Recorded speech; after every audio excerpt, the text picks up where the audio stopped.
Olá! Começa agora mais uma edição do Programa em Foco. Hoje vamos falar sobre preconceito, racismo e discriminação.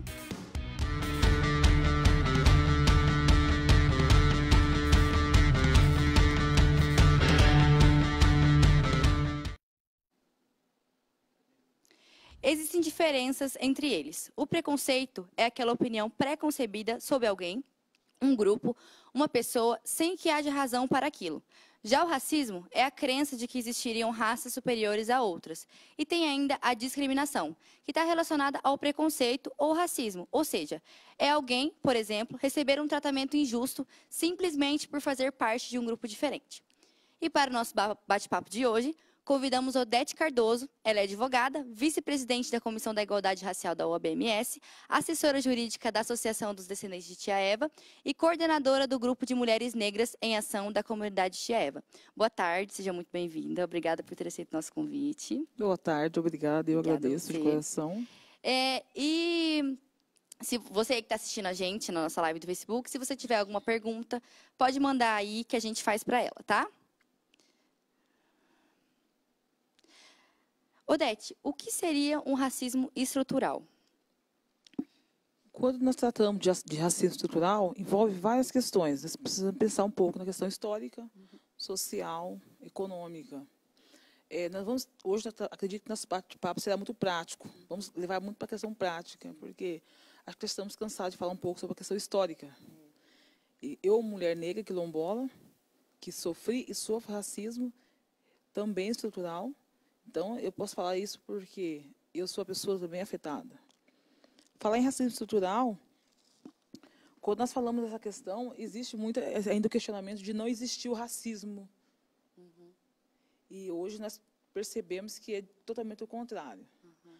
A questão do racismo no Brasil hoje, ela não está sendo tão mais velada, né, como de costume.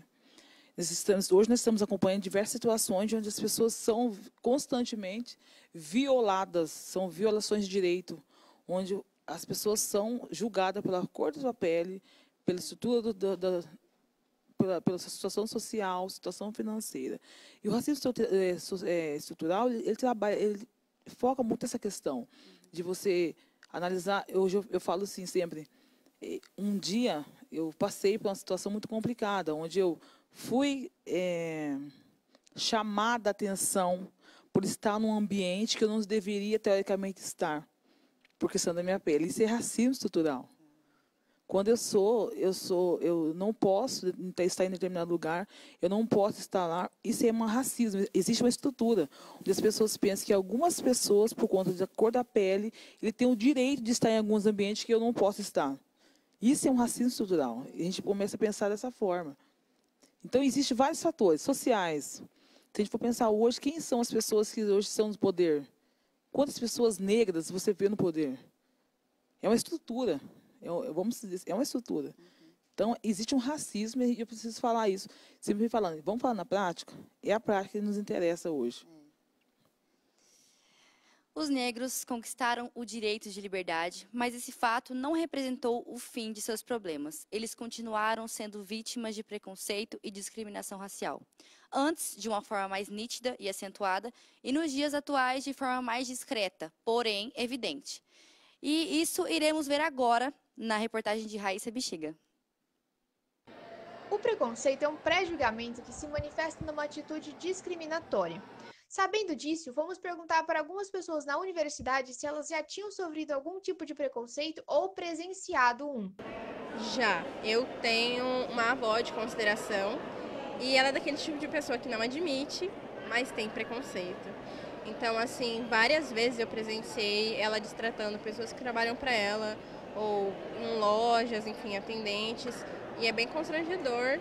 E como eu sou meio escrachada também, eu acabo chamando a atenção da pessoa. A gente não pode deixar passar. Até mesmo na TV, né? Como eu assisto futebol, então eu já vi vários casos de racismo contra jogadores quando jogam em outros times para fora. Numa pesquisa divulgada pela Folha de São Paulo em janeiro desse ano, mostra que 30% dos brasileiros apontam já terem sido vítimas de alguma forma de preconceito. A pesquisa contou com 2.077 pessoas e os resultados mostram que a discriminação social, religiosa, por cor e raça encontram-se no topo dos preconceitos mais sofridos no país. Já sofri muito preconceito, inclusive, principalmente na minha infância, quando na escola, eu entrei na escola, eu ainda tinha o meu cabelo crespo e meus familiares simplesmente não sabiam cuidar. E a parte onde eu era mais zoada era em relação a isso. Tipo, cabelo de bombril. Inclusive, eu me lembro de um fato que aconteceu lá no ensino médio, quando eu estava no primeiro ano, da coordenadora da escola em que eu estudava chegar e falar assim, você até é bonita para quem tem o cabelo assim.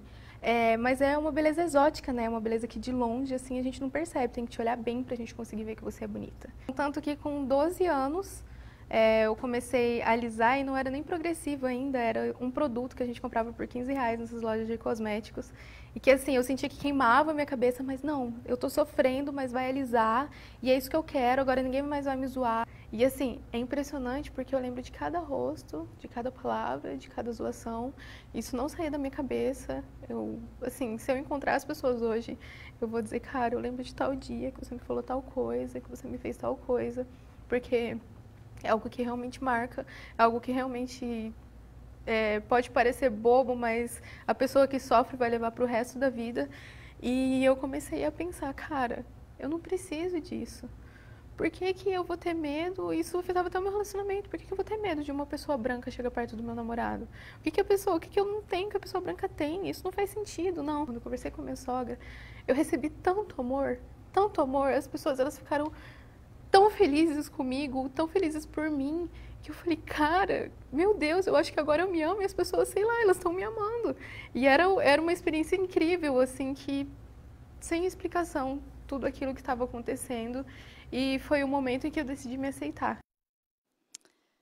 Então, a gente pôde ver ali no VT que uma das nossas entrevistadas disse que vê muitos casos de racismo no futebol. Então, pensando nisso, eu procurei mais sobre o racismo no futebol e achei uma matéria no Globoesporte.com que eles passaram 6 meses ouvindo atletas e treinadores negros de 60 clubes da Série A, B e C. E o levantamento feito sobre a condição de anonimato, né, por parte dos entrevistados, apontou que 48,1% afirmam terem sido vítimas de racismo no futebol. Eudete, eu queria saber qual a importância de dar visibilidade para as pessoas negras na sociedade, essa visibilidade que tem no futebol e tal, na televisão. A visibilidade da pessoa negra é importantíssimo. Primeiramente, o futuro do nosso Brasil são as crianças. Quando eu cogitava a possibilidade de ser uma advogada, quem me plantou essa semente foi uma pessoa há mais ou menos 35 anos atrás. E ele disse que eu poderia ser o que eu quisesse. Inclusive, ele me deu um livro de direito. O primeiro livro de direito eu ganhei menos ainda da criança. E eu percebi assim que eu não tinha ninguém que eu pudesse me espelhar. Não tinha ninguém que me representasse. Nem uma mulher negra que tivesse as características que eu tenho para estar onde eu gostaria de estar hoje, onde eu estou hoje. Essa importância de dar visibilidade às pessoas negras, eu gostaria, é até uma pergunta, né, um questionamento que eu sempre faço. Uma vez que nós somos tratados, nós somos iguais, isso é Constituição Federal, né? Nós somos iguais até que ponto? Como? De que forma? Porque se você for observar, existe uma lacuna muito grande aí. Existe uma falácia. Não tem igualdade. Não existe igualdade no Brasil. Quando se fala de questão racial, não existe. Vamos pensar nos cargos de chefias, de cargos de poder. Quantas pessoas negras tem lá? Um outro dia eu fui a um restaurante com uma colega, eu era a única mulher negra, nós estávamos em 30 pessoas, mas a única mulher negra sentada à mesa ali também, comendo como os demais. E eu percebi que causou um certo espanto quando as pessoas me viam sentada lá. Uai, o que aconteceu? Eu pergunto, não existe racismo? Você consegue entender? Então é importante, inclusive a pessoa que nos atendeu era um homem negro. Ele falou, nossa, que legal você estar aqui. Tem uma pessoa como eu. A representatividade importa, sim, muito. Hoje nós tentamos dar o máximo de visibilidade, tentamos mostrar para as pessoas, principalmente os nossos jovens, nossas crianças, que ainda estão desmotivados, precisa tratar um pouco essa questão da autoestima, que nós negros somos capazes também. Existe um processo histórico que nos prejudica até hoje. Não podemos falar isso que não existe. Existe sim, todo mundo sabe. O que nós precisamos é mostrar que nós precisamos lutar contra isso. E as pessoas precisam entender que existe o racismo. Uma vez que você tem toda essa necessidade, consegue identificar que poucas pessoas negras estão no cargo de poder, onde a média de 54% da população do Brasil é negra, onde estão as pessoas negras? Por que elas não estão também no cargo de chefia? Qual é o problema? Por que elas não estão também em evidência? Qual é o papel fundamental para a construção do Brasil, uma vez que a população negra foi que mais contribuiu com o crescimento do Brasil? Infelizmente, através do trabalho escravo, óbvio. Mas nesse intervalo também tivemos grandes pessoas que fizeram grandes coisas pelo Brasil que não está em evidência. Realmente. E qual de que forma a discriminação racial afeta a mulher e o homem? De formas diferentes, assim. De que forma? O homem, nós falamos da pirâmide, né? A pirâmide existe, não adianta, nós precisamos entender que existem estudos em cima disso aí. A pirâmide social, ela é muito objetiva, quando ela trata de pessoas e a escala de poder e de situação social, econômica, educacional. A escala entre homem negro e mulher negra, a mulher negra ainda está em desvantagem, porque a mulher é a base da pirâmide. Hoje nós temos um grupo de mulheres dentro da comunidade Tia Eva. Eu sou uma mulher negra quilombola, sou moradora dentro da comunidade que histórica em Campo Grande. A comunidade ela deu-se início em 1905, com a chegada de Tia Eva, que é a fundadora da comunidade. E nós percebemos, assim, ainda dentro da própria comunidade, essa dificuldade das pessoas entenderem aqui dentro de Campo Grande, que nós somos pessoas fundamentais para o crescimento da comunidade. Você entendeu? Sim. E a gente percebe que nós temos ainda que é um embate para nós. Quando nós pensamos assim, qual é a minha importância dentro da comunidade? E eu já venho trazendo para a comunidade, eu moro na comunidade, meu escritório de advocacia é dentro da comunidade. E no meu rodapé das minhas petições está lá, a comunidade negra, a comunidade quilombola Tia Eva. É isso mesmo. Entendo. Obrigada. E agora a gente vai para um rápido intervalo. Não saia daí.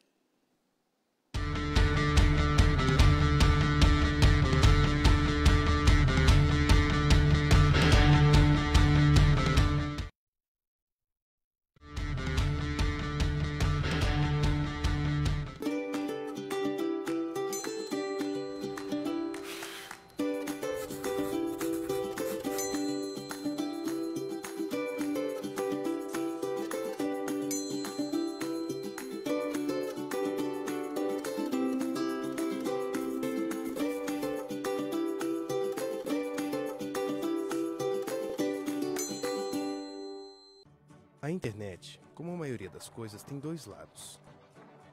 Pode afastar quem está perto ou trazer para perto quem está longe. Fazer você perder um amigo ou ganhar muitos. Se decepcionar ou encontrar o amor da sua vida. A diferença é que na internet o resultado não depende de sorte. Depende de você. Oi, eu sou o Guilherme. E essa é a garota que eu me apaixonei pela internet. Essa é ela, 6 anos atrás, segurando meu nome. E esse sou eu viajando até a cidade dela para contar que eu estava apaixonado por ela. Esse sou eu finalmente conhecendo ela. E esse sou eu e ela. E o namorado dela. E esse sou eu dizendo para você se apaixonar por alguém que você realmente conhece.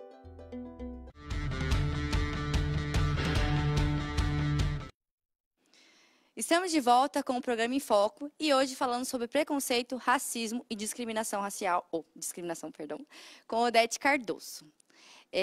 Então, Odete, na sua opinião, qual é a forma de combater a discriminação racial? Melhor forma? A melhor forma é identificarmos que existe o racismo, essa discriminação racial, e todas as pessoas que sentirem necessidade, porque existe eu chamo sempre para a luta, é importante para nós. Eu não posso tirar ninguém da luta. Eu falo sempre assim, que a luta é nossa, mas quem tiver interesse em estar nos fortalecendo, que venha de coração. Porque nós não podemos ficar no nosso ciclo somente entre nós negros, trabalhando a questão racial. Nós precisamos que toda a sociedade venha conosco. Se você se sente indignado diante de uma situação, onde foi mostrado anteriormente, onde a menina dizia assim, que a avó dela era racista com a pessoa que trabalhava com ela, indigne-se, então. E vá lá e converse, comece a corrigir isso. Dentro dos grupos de conversa, rodinhas de conversa, brincadeiras de mau gosto. Isso aí é uma forma de trabalhar essa questão racial. Uma vez que você chega a inferiorizar uma pessoa por conta da sua cor, da sua raça, qualquer outra forma da pessoa, você precisa pensar um pouco sobre isso. Porque às vezes eu falo assim, as pessoas falam, eu não sou racista, mas... Aí vem as falas racistas, falas preconceituosas. Então, assim, que nós possamos refletir um pouco sobre isso e falar um pouco mais e chamar. Eu chamo toda a sociedade. Se você é contra, nós precisamos de pessoas que combatam o racismo, nós precisamos de pessoas antirracistas. Isso é importante para nós. Que todas as pessoas que entendam que isso é uma prática discriminatória, prejudicial a toda a sociedade, que venham conosco para que nós possamos combater isso. Erradicar, na verdade. E você acha que ainda existe preconceito quando uma pessoa negra vai procurar emprego? Muito. Hoje não tanto, não pedem tanto mais a questão da foto, né? Você percebia que antes o pessoal pedia muito foto no currículo. Eu mesmo, durante todo o meu estágio, eu passei por uma situação muito complicada em vários lugares. O meu currículo era bom até eu chegar na entrevista. Quando eu chegar na entrevista, eu já não preenchia mais a vaga. É racismo, gente. Não adianta falar, a gente sente. E não é questão de, eu vejo as pessoas falar, é mimimi. Não desqualifique a luta do outro. Isso é importante. Se você não concorda, então, por favor, nos respeite. Isso é importante para a gente. A questão do racismo dentro de uma entrevista de emprego envolve racismo, preconceito e discriminação. São 3 fatores assim que acabam... E a pessoa que está sofrendo, ela sente. Quando já chega, aquele olhar diferente. Olha, você não serve para a minha empresa. Ou às vezes não fala diretamente, mas você entendeu que você não serve para aquele ambiente, porque é uma empresa, vamos dizer assim... Muito levada, né? Sim. Né? E por que eu não sirvo? Eu não sou um ser inferior a ninguém. Hoje eu consigo entender muito isso. E a autoestima da pessoa negra, ela é muito abalada nesse sentido também. Por que eu não sirvo para aquele determinado ambiente, mas para outro ambiente parece que eu sou a pessoa mais indicada? Ideal, né? Dentro da própria comunidade, nós já tivemos várias conversas sobre isso. As pessoas queriam transformar as comunidades como se fosse laboratório de trabalhadores braçais. Existe, assim, dentro da comunidade, pessoas que trabalham em serviços domésticos, pedreiros, carpinteiros, tudo mais. Não tem problema, isso aí é um serviço digno como qualquer outro. Dentro das comunidades também, existe, por exemplo, eu advogada. Existem pessoas lá que são doutoras, assistente social, pedagoga, historiadoras. E por que nós não somos procuradas para esses serviços? Por que nós temos que ser procuradas por serviços que, na verdade, assim, como se nós tivéssemos um perfil. Existe um perfil na sociedade racista, existe um perfil para recrutamento de pessoas. E quando se trata de recrutar as pessoas, depende do local que a pessoa fica, ela serve, depende do local, não serve. Porém, nós temos algumas empresas hoje que trabalham sobre isso, trabalham nessa questão. Dá visibilidade à pessoa, ela não vê a sua cor de pele, ela vê a sua capacidade, o seu potencial. Isso é importante para a gente. Dentro da comunidade hoje, dentro da comunidade Tia Eva, nós temos um projeto na comunidade, estamos sendo desenvolvido, em buscar parceria com as empresas privadas, para que dê oportunidade para as pessoas dentro da comunidade, para outros setores, não só, mas tão somente da faxina, da limpeza. Sim. Não que isso não seja digno, mas nós temos pessoas capacitadas. Sim. E nós precisamos pensar um pouco nisso. E às vezes as pessoas deixam de procurar um serviço melhor por conta dessa não aceitação no primeiro emprego. Olha, ela entende, olha, lá eu não vi ninguém negro. Então, já não tem para mim. Então, o ambiente que eu sirvo é só aquela determinada área. Então, isso é uma coisa muito gritante, isso, é dolorido. Então, você acha que o negro tem menos oportunidade que o branco, né? Com certeza. E não adianta as pessoas virem querer desqualificar nossa luta e falar que não existe. Por favor, nos respeite. É verdade. E antes da gente encerrar nosso programa de hoje, eu queria te perguntar como combater o racismo. O combate ao racismo, ele começa a partir do momento que você consegue reconhecer que existe o racismo e, na sequência, você lutar contra ele. Isso é uma forma assim. E por isso eu falo, não adianta nós pensarmos que só o negro precisa trabalhar isso. Toda a sociedade. Uma vez que nós entendemos que o racismo ele existe, nós precisamos que a sociedade venha conosco no combate ao racismo. Nós precisamos combater isso. E o racismo também, nós temos um outro problema, porque o racismo ele é muito dentro da área jurídica. A Lei 7.716, de 2089, ele fala que o racismo só é considerado, juridicamente falando, quando ele afeta um coletivo. E a injúria racial, o artigo 140, parágrafo 3º do Código Penal, ele fala quando é de forma individual. Porém, eu fico analisando, hoje a gente consegue observar bem a situação, onde o racismo, por vezes, ele afeta a sociedade, com certeza. Isso não, mas a injúria, ela ainda afeta um pouquinho mais, porque é direto para você. A conversa foi com você, foi direto. Não foi para a coletividade, foi para você. Porém, a pena é bem menor. Isso não é interessante. Então, que a sociedade entenda isso. A sociedade, ela fala, não, eu não aceito. Eu não aceito no meu círculo de amizades, no meu círculo de convívio social, uma pessoa racista que vem reproduzir racismo e a injúria racial e eu fique quieta. A pessoa parar e pensar, por que está acontecendo isso? Só a cor da pele é diferente, não tem nada. Existe toda essa situação onde nós precisamos entender isso. Eu digo assim, você que entende que existe racismo? Óbvio. Então, por que você não faz nada quando isso acontece? Qual que é o teu problema? Por que você fica quieto só Por que você fica neutro? Você não quer se prejudicar, mas exatamente. A outra pessoa está sendo... Existe um posicionamento. Eu não aceito ou eu aceito. Não tem um meio termo. Não fica em cima do muro, tudo bem. Tudo não bem. Não é comigo? Não é comigo. Tem que ser. Você tem que se envolver. Tá bom. Muito obrigada pela sua participação aqui no nosso programa. E o nosso programa está chegando ao fim. Para você que está nos acompanhando aí, a gente tem uma página no Facebook, né? Jornalismo CDB. E no YouTube. E também no canal 14 da NET, que é a TV Universitária. Se vocês tiverem sugestões de algum tema, deixem aqui nos comentários. Muito obrigada pela audiência e até o próximo programa.